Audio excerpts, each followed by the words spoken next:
Hello everyone, my name is Jhon Fredy Borrero, and today I will talk about the trade war between China and the United States.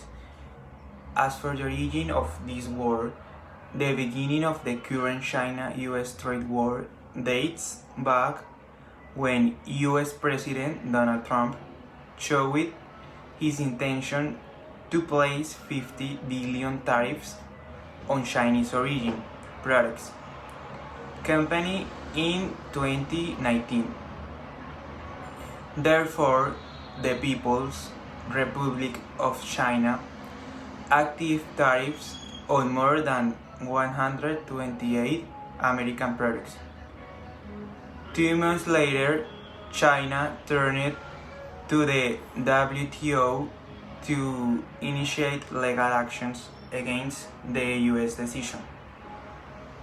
At the end of the year, at the G20 meeting, the presidents of both powers agreed to postpone the introduction of new trade taxes with a 90-day deadline to resume negotiations. As early as April 2018, President Donald Trump showed his view on this conflict, denying that it was a trade war. As for the development of the war, the United States-China has been setting and intensifying for years, and this trade war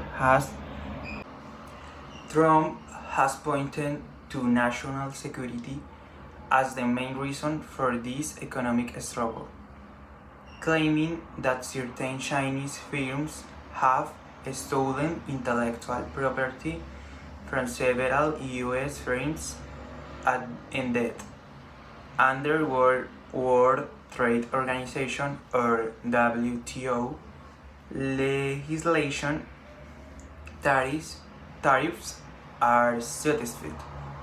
In addition to combating intellectual property theft, Trump hopes to increase the degree of penetration of US products into foreign markets.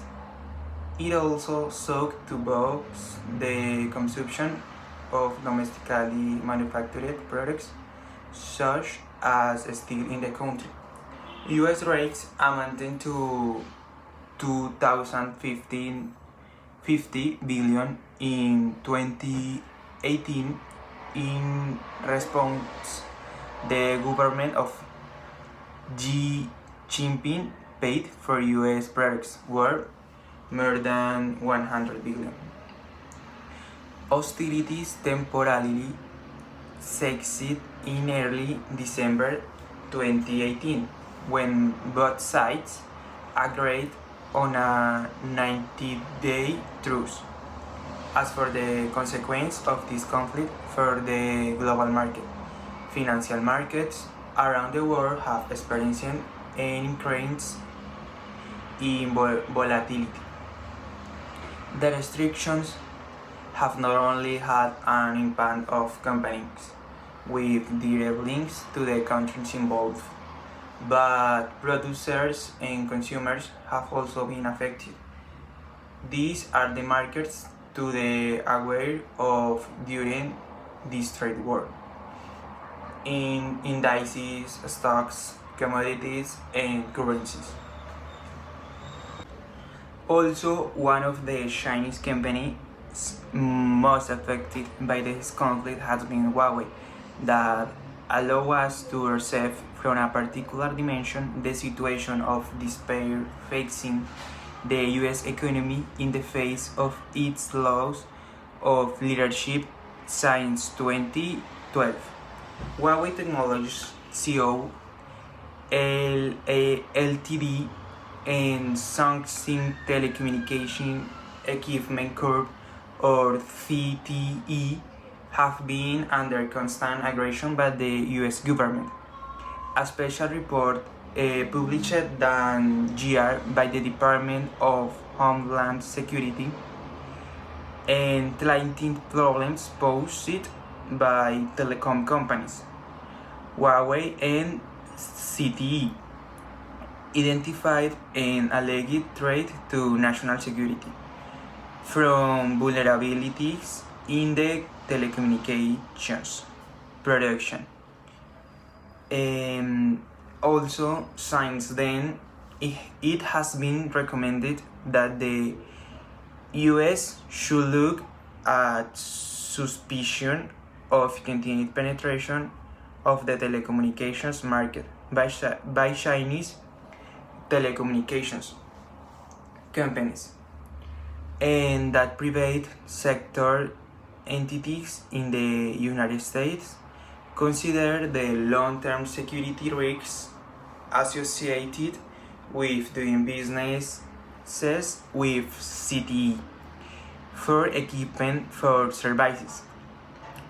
And this has been why the US government, since the administration of Barack Obama, turned the technical battle of telecommunications into a national security issue, and on this has persuaded Chinese businesses and governments.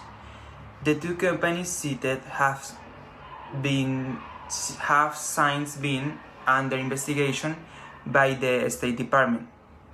However, the issue was complicated by President Trump's arrival at the executive, as issues that were previously a result of a diplomatic level through legal, even multilateral institutions fell into the government's unilateralism.